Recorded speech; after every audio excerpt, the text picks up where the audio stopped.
আমাদের ভাগ্যটা ছিল বল, হলো না। আদ্যা পেটি প্রথমবার আসা ছিল, বললো মানে কালিমা যে আদ্যা পূজায় আদ্যা পেটি আসতে হবে, এখানেই তোকে ভক্তি দেওয়া আছে।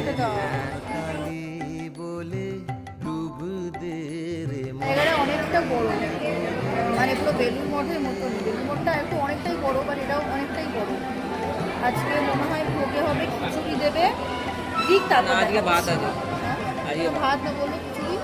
ওটা যারা ভোগ নিয়ে যাচ্ছে তাদের জন্য, ও নিয়ে যাওয়াদের জন্য হচ্ছে খিচুড়ি আর বসে খাওয়ার জন্য ভাত। ঠিক আছে, দিক ভোগটা তারপর দেখাচ্ছি তোমাদের।